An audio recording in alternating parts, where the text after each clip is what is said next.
Episode 8. Macully, we're going to continue a conversation that we had in episode 6, where we talked about the shift from prepaid to credit in the context of the types of card programs that we see, challengers, neobanks, and so on standing up. But we're going to go into a little bit more detail about the mechanics of how the card and the underlying open to buy balance or spending power interacts in some of these new card models. We've thrown around a handful of terms from quasi-credit to single credential. Visa made an announcement a couple of months ago in respect of what they call flex credential, and we'll unpack sort of what that is. But in effect, I'm trying to tee up the idea that we had previously talked about the shift from prepaid to credit, and now we're going to go a layer deeper around how some of these nouveau credit programs are being stood up when they're not simply a credit card like you'd be used to from a traditional bank. Why is this important? Sure. Yeah. I mean, I think that, consumer kind of like fintech, like stickiness and engagement within fintech companies from consumers is, you got a number of different options as it relates to products, but I think that, historically that's been the role of card programs within these organizations is to try and move more and more of that like everyday types of transaction activity, into your brand. And, across different markets, and this kind of goes back to that last episode, just a bit of a primer, across markets, you see different form factors of cards. Prepaid's obviously been one that has been very popular in Canada, debit programs, in the United States. And they're performing a certain function for consumers and the fintech's products that surround that card program. But what we're really starting to see now is these cards or card programs that resemble both kind of like debit and credit functionality. And I think that this gain in popularity across North America is super attractive to fintechs, both from like a potential economic standpoint, but also from a value prop perspective to consumers. And, there's a few different models that I think we can get into here, each of them providing their own net new value to consumers. But I also think that underlying is like this belief that fintechs can drive a better economic model through leveraging one card program versus two or three or multiple. Yeah, there's kind of two sides to that conversation around economics. And so, to your point, it's what are the economics of the interchange on these credit card bins? Two, what is the additional value that you get to provide to customers when you issue credit instead of prepaid or debit? And three, what does that do from a flexibility, sustainability, and growth perspective relative to the program itself? Because the last thing you want to be doing is managing multiple programs. Like if you go to a traditional bank's website and you look at the number of different cards that they offer, those cards are all siloed into their own little programs. Sometimes they're on different networks. Sometimes they're on different processing technology in the background. It's an absolute mess to avoid that. And so it's like, what is the revenue opportunity? What is the value proposition? What is the, surface area of value that you can create with a credit card versus prepaid or debit? And then thirdly, how do we operate these businesses at scale more efficiently than the competitive set? I think maybe we should just talk quickly about, since I did a bit of a compare and contrast to some of the legacy players and what they're going to deal with in order to introduce more modern card programs. Maybe we just talk a little bit about the Visa Flex credential and what your read of that announcement is. Who is it for? What does it mean? And when do we start to see that in use? Yeah. So, I mean, some of the details have been a little bit sparse. So a firm has launched, one of the first versions in the US, leveraging the Flex credential. Up north, the announcement or recent update is that it's going to be potentially sometime in late 2025 or early 2026 where it becomes available. So some of the things that I tend to see and, I'm curious about it almost feels like a bit of a reaction by the network to some of the trends that we've actually seen in card programs of late. And I think it's a reaction to try to almost capture a little bit more control back away from the program manager. But maybe it's not. Maybe it's actually just launching a feature to help support these programs who are launching in some of these unique structures. But effectively, what it's going to allow a customer to do is to route transactions to different card accounts or essentially available to spend balances. So essentially, a customer can make a transaction and put that either on credit, like a digital online transaction, put that on, credit, or put that over to a debit account. Some of the things that stood out to me is it does seem as though, the program manager would need to maintain both their credit bin and debit bin at the same sponsor bank, which, we don't necessarily see a whole bunch of setups like that.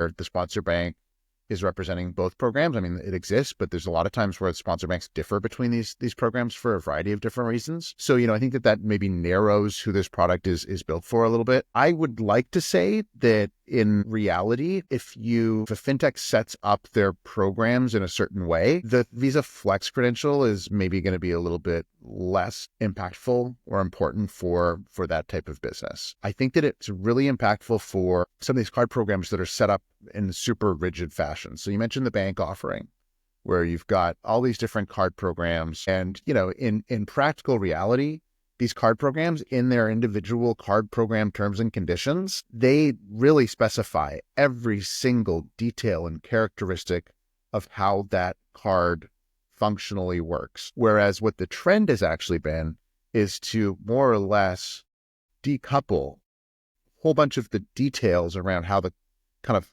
card functions from the cardholder agreement. And if you do so, you actually can create this like flexible credential type of experience on your own in your own tech stack, especially if you're living in the auth stream and basically making transactional processing decisions on every transaction. You can essentially emulate the flex credential experience on your own stack. So I think it's probably two things. I think it's a bit the network looking at that trend and saying, oh, hey, we can help companies who want to deliver that type of experience by adding in this new technology. And then secondly, I think it's also looking at some of this trend and saying, hey, we better catch up and start to offer that type of functionality, so that we don't have program managers going off and, creating things that are outside of our control. Yeah, that makes a lot of sense. And effectively, if you're inside the Visa ecosystem as an issuer and you want to use this Flex credential, we're effectively saying we're inserting a piece of middleware that helps to route things to other Visa products that are tightly coupled to the underlying available balance, available credit, buy now, pay later scheme, right? And so you're still just putting a shim in above some things that are really tightly coupled. And actually a really good example of this morning, you and I chatted about this yesterday, and then this morning, I happened to have to pay my RBC Visa into the negative in order to buy something, to do a transaction that was abnormally large. I don't want to increase my credit limit. I don't want to have an unnecessarily high credit limit. And so I paid it down into the negative.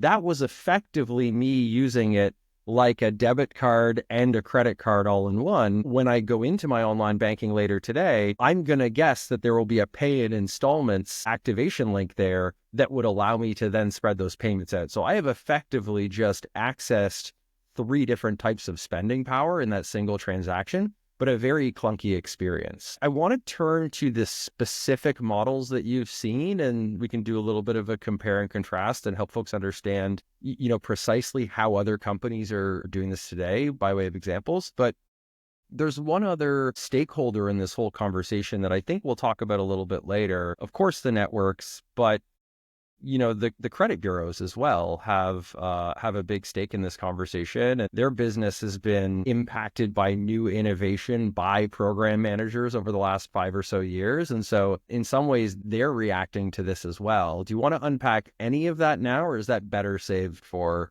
the deep dive? Yeah, let's tackle that as part of one of the examples. But I mean, we can jump back in. I love that example that you just gave, because it's actually not one of the examples I was going to walk through, because I don't see anybody doing specifically what you talked about very well. Maybe there's some trying it, but that example that you just gave. So I mean, type of model would be actually just issuing a credit card to a customer, doing all of your credit decisioning. And you could kind of do that with the more traditional card model, but building a user experience that actually focuses in on a customer's ability to add their own money to the card to essentially inflate or create a larger credit limit. And so, you could see in a world this ability for a customer to actually be adding their own money and spending it like a debit card when they wanted to, or separately then leveraging the credit limit that has been given to them, as they've originated that card. So that's actually a pretty basic one that you don't see anybody building a UX around that necessarily. It's kind of like a hidden hack, like you just, uncovered on making large transactions. So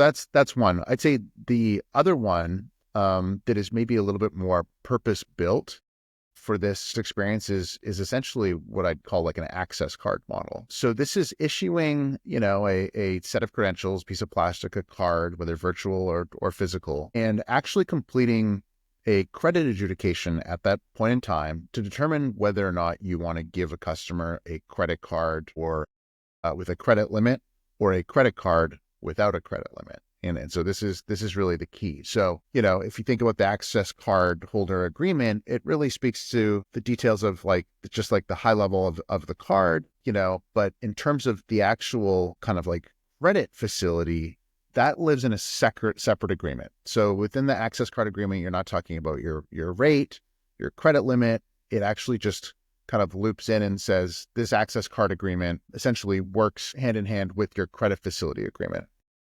The credit facility agreement could end in a customer being pre-approved for an actual credit limit and being able to use that card like a credit card, or it could actually approve you in a funny way for a $0 credit limit. And in the function that a $0 credit limit is essentially granted, you would then be able to leverage your credit card to actually spend your cash account balances. And so functionally use that card as a debit card until which point that maybe you actually were pre-approved for credit and your credit facility limit was granted. And then you would essentially graduate to being able to use that card as a credit card, or, depending on how you build that user experience out, have the flexibility to, access, like we're talking about, or route transactions to your debit or route transactions to your credit. And so this is a model that, we're definitely seeing come out that leverages credit card rails, but delivers this quasi credit card and debit card experience. Yeah. And I think that, one, the economics from a revenue perspective, the interchange revenue, the interchange is going to be higher on a credit bin. And so if you can rip and replace a prepaid program for credit, you're going to get higher revenue, higher interchange revenue. This has been challenged in the US at some point a number of years ago. I think it was at least 5 years ago. I believe Walmart challenged this at one point, and their case was dismissed. But this will be a very interesting conversation if these types of Visa Flex credentials or these programs where the merchant isn't really going to be sure that it is credit, and therefore there is additional risk taken by the issuer, and therefore, additional interchange is justified. It'll be interesting to see how that plays out, but I think we're a long way away from that. And at the end of the day, fighting over additional interchange is only going to be important for some of the largest merchants, and some of them may just pay no mind to it, because at the end of the day, they're trying to drive top line revenue and convert more customers. And so ultimately, whatever's converting customers is good for them. So from an economics perspective, it's better to, let's talk a little bit about the flexibility. Let's talk about some of the user experiences that you've seen. You had mentioned, I didn't know this, but Revolut in the UK, there is an example that you had from them that I thought was not interesting from a cardholder perspective for me personally, but really illustrates the point of decoupling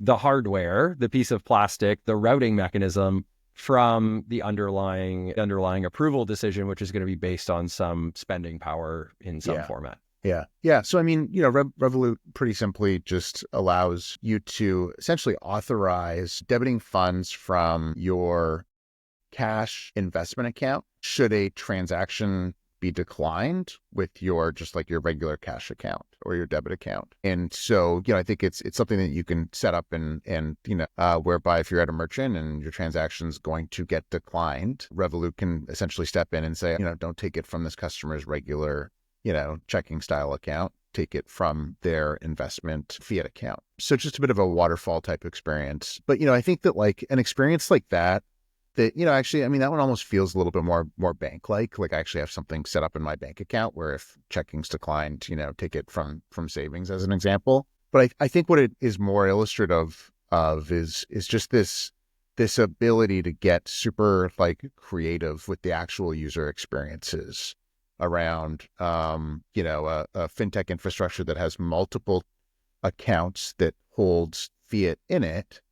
What could you or can you build to better organize a customer's like spending or provide them with, better access to leverage and credit in their day-to-day spending lives, even like post-transaction.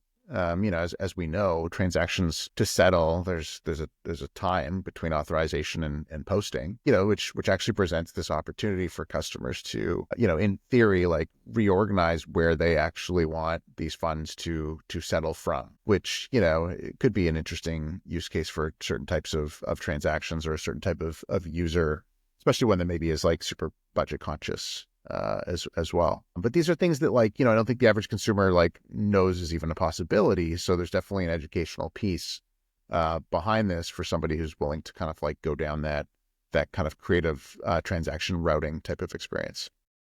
Yeah, and one example of this that's actually even a little decoupled from this like access card example within the context of a program, there's a company in the UK called Curve that does this, whereby you use your Curve card, which is a tokenized credential, just like what's in Apple Pay. And then when you spend on that, you can set routing rules to different cards underneath the surface, regardless of the institution that they're on. And, I'm sure that capability is a function of the openness of the UK market relative to the US and Canada. Curve tried to enter the US and had to back out. And I'm guessing that's because there was a lot of pushback from financial institutions, and financial institutions have a lot more, I would say, sway in the North American market relative to their relationship with the card networks than they do in other parts of the world where there are and have been for some time issuers that are not financial institutions, whereas we're just seeing that start to happen in North America. So the model is the access card model. And again, the last point there on the economics on the operating side is one card program, an infinite number of ways to configure spending power under the hood. Conceivably, this could be the last card program you ever build, which would be a dream for anybody in fintech that has built one of these. The second example that you had here was the secured charge card, or maybe the newer version of that, which might be like a credit builder card. Can you just talk through that model a little bit? Yeah, sure. So, I think we're kind of like escalating in terms of complexity as we start to talk about this program. Secured charge card, or like even just starting with charge card, really we mean a pay in full product where a customer has access to credit, they spend it, and at the end of the cycle, they actually have to make that payment in full. And so traditionally, when you add the word secured, what that would mean is that a customer is putting up collateral before they start using that product. But that collateral essentially remains like untouched. That is the issuer's security. And the collateral, in a lot of cases, does not actually influence the customer's credit limit. It's just some money that's been put up at a certain point in time that sits there. And so in this new credit builder card model type, I think Current.com is a great example in the US. Essentially, they've innovated in a couple of different ways. So the first of which is that they're issuing the secured charge card, but that collateral that you put up is actually not just put away in some kind of like secure account. That collateral is actually reflective of what your credit limit is. And that collateral or your credit limit is actually variable, because what actually happens is you're putting up that collateral, and then as you spend it, your credit limit is reflective of the money that you've already spent. And so it's a variable credit limit. And the positioning of a program like this is really on the credit building spectrum, because how it functionally works is you basically are loading money, almost like a prepaid card or a debit card. You then spend that money, but what's actually happening is that the funds are being debited from that spend account and they are being credited to a reserve account or like a secured account. And all the spend that you're making within that billing cycle is accumulating in the reserve account. And then just like a regular credit card, your credit card bill comes due. And if you opt into it, they will actually take your reserve account funds and they will essentially make your payment on your behalf. So this program is great in terms of there's like very little to no risk to the actual issuer. The customer benefits from the issuer then reporting that good, healthy payment to the credit bureau. So you're actually getting the benefit of this being a credit building type facility. But in reality, it's a debit card functionality that is helping you build credit and is running on credit card rails. So I think like to the consumer, the benefits are super visible and obvious. And, I think comes at like very little risk to the actual issuer as well. Yeah, if we just compare and contrast with the access card model, so I have an access card and it could have any type of spending power underneath. Let's presume that it's got some spending power that is a result of, my deposits, my cash balance. Yeah. Effectively, that program, if I wasn't issued any credit facility, would just check that balance. They'd make an authorization decision. They would remove the money. What you're saying here with the Nouveau secured card model, which we'll call the credit builder card, is that the exact same thing is happening, but the program manager is setting a different timeline for when that money gets drawn over here to pay the card. Effectively, you've got two accounts. If you're holding one of these credit builder cards, you've got your deposit account that has $500 in it, and you have an equivalent account in the background that represents your credit facility or your spending power, which is also $500. And every time you spend here, it increments up, and then this account increments down. So I spend $10. Now I've got a $10 balance on my card, and they've taken $10 from this account like it's a debit card, but they haven't paid off this credit card yet. Or have they? Are they paying it daily? Or are they waiting until the end of the statement period? Yeah. And I'm kind of teeing you up here because obviously we talk about this stuff all the time, but like this is a really important detail, and this is where the credit bureaus come in. Yeah. So, I mean, economically, it's super important, for the issuer as well. And so and it is definitely intertwined with the bureau. So, what bureaus generally want to see for kind of these activities to become reportable is that there is like some element of risk being taken by, the issuer. And so, in a perfect world on the issuer side, it would be like, oh, well, there's like no cost of capital here and there's, very little risk. And, what we're going to do is we're going to take the money from that reserve account and we're just going to like immediately on a daily basis, make that settlement. But that's where I think the bureaus, depending on which one and in which country, stop and take a look for a second and say, well, okay, is this really reportable though? Because like nobody's actually, taking any risk here. And so what I think, you start to see happen is issuers starting or like trying to, showcase an element of risk. And I think they do that in two ways. First of all, that whole like auto pay feature, by making that optional, by definitely encouraging customers to opt into it because it's by far obviously the most simplest experience.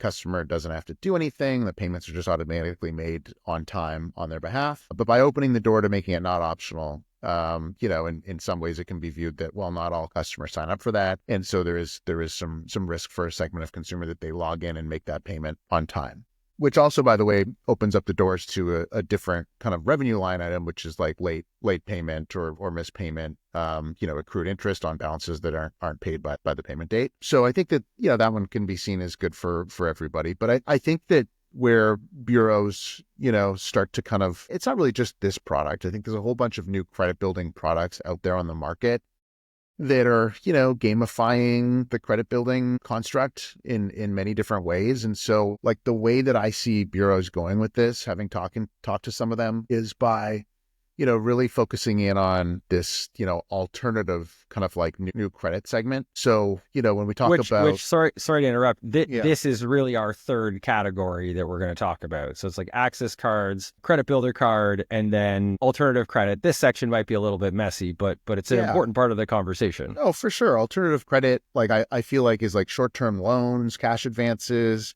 buy now, pay later products. These are products that, I think credit bureaus are recognizing that there's a monetization opportunity for them.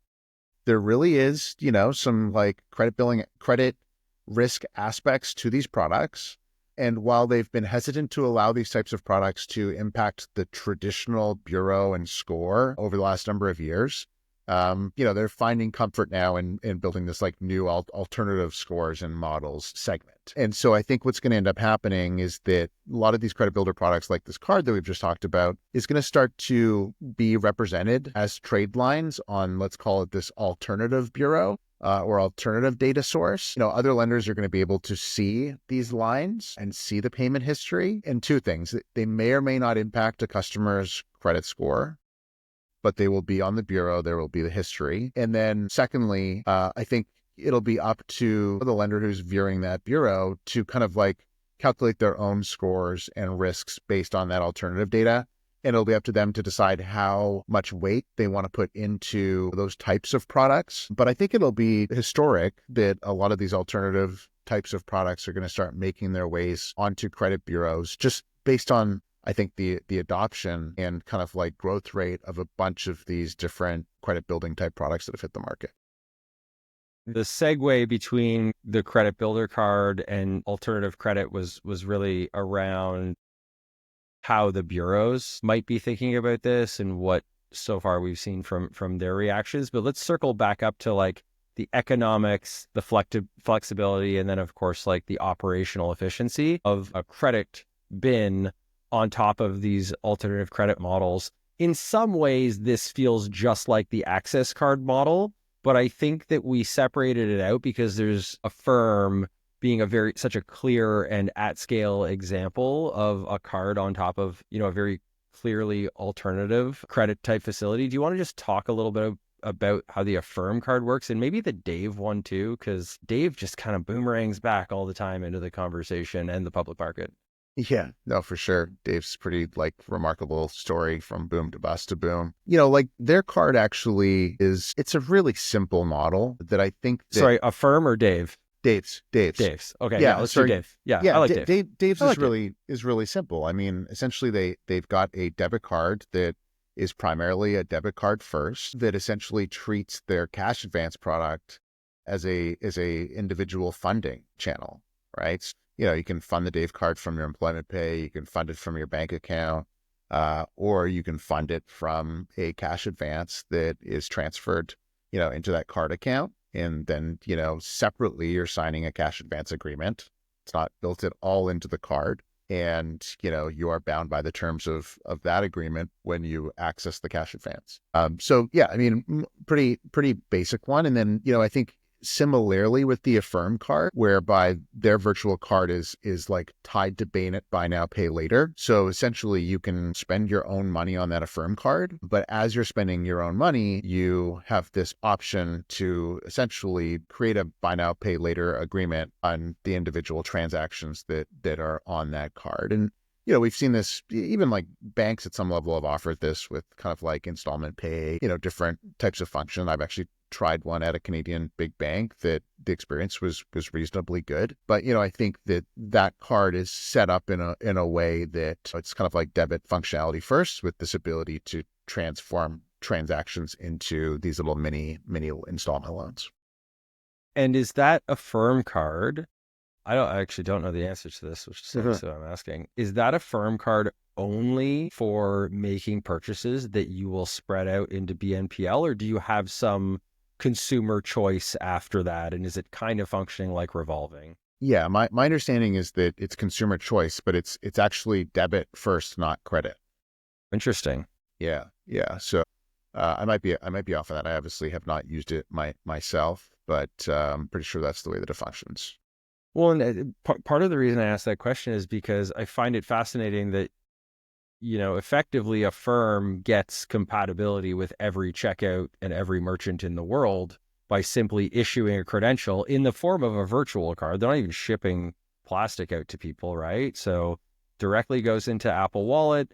You can go and pay with it anywhere. And then in behind the scenes, you have that engagement loop with a firm around how you're going to manage your credit facility, which likely is made up of, a handful or maybe even 10 or more BNPL loans. Yeah.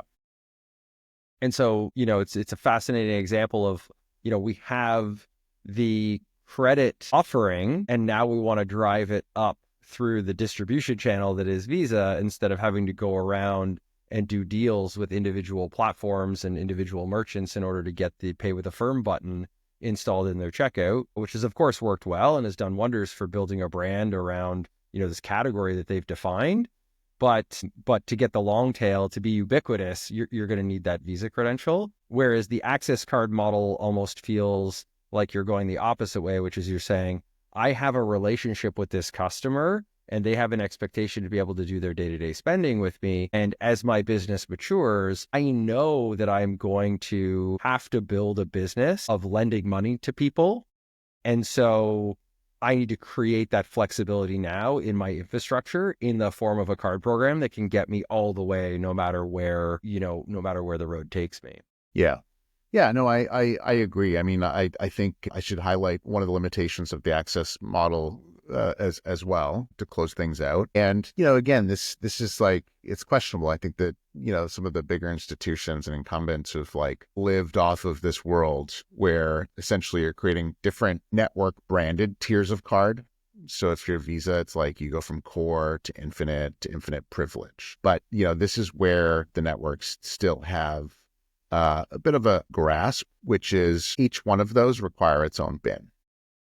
So you can't have, let's say, one bin with an access card that allows you to operate an infinite program and an infinite privilege program. But if you're comfortable as a program manager, not offering, a variety of different tiers, which like most fintechs are not offering a variety of tiers. I mean, a few of them definitely are now, but you could launch one infinite privilege access card that still accesses multiple accounts and does all this stuff. But if you're going to transition between cards in the network's portfolio, you're going to run into the additional bin gap. Well, and if part of the goal of the access card model for a fintech is to create flexibility in their infrastructure that can kind of take them all the way to a place, then that's actually a really big deal, because an infinite privilege card under the Visa rules is only to be issued to a certain type of customer over a certain household income threshold. And you need to provide a certain set of benefits to that cardholder, which means that you're sort of managing a program that looks a lot different than managing a prepaid program or anything like that. And so that'll be an interesting one to watch. I hadn't thought too much about that. I don't know what the Wealth Simple one is. I think it's a Visa infinite card. I don't think it's an infinite privilege card. And even my RBC card is a Visa infinite card. That's the middle range. Yeah. Yeah. I'm a mid-range kind of guy for sure, because I know I went to go do something with my RBC Visa. Oh, it was the Open Table. Open Table, if you put in your Visa infinite privilege card, it'll open up additional like reservations. And I was like, oh, this is sweet. I might be able to get a reservation at Liddy's on Ossington tonight, which not going to happen. And I popped it in and they're like, sir, your card does not qualify. I was like, they really turned their nose up at me. Sorry. But yeah, I'm a middle of the road kind of guy. Is there anything else we should cover on this topic? I feel like this one's going to boomerang back again, maybe, a few more episodes down the line as we have a few more conversations and learn more about how some of these cards are functioning and what else is coming to market, because we know for sure that there's a handful of these in the US coming to market over the next year. And, maybe we'll see the same in Canada. Yeah, no, I think we'll definitely circle back. We're helping clients navigate, this new world and kind of like try to find and strike the value on the economic side as well as from the consumer base. So yeah, I'm sure we'll come back with some interesting topics as more gets uncovered. You know what? I think maybe the next episode, this might be a good segue into talking about cards that are being issued by crypto exchanges, cards that are being issued on a global basis with the so-called international bin, which really Sure. means like being able to issue from one country into another country because there isn't a stated rule that it needs to be sitting on top of a sponsor bank in that given country. So maybe we keep doing cards for a little bit here, because I think I'd like to talk about sort of crypto-backed cards to some degree. Let's do it. All right, man. Okay, bud. Talk to you See you soon. soon. See you.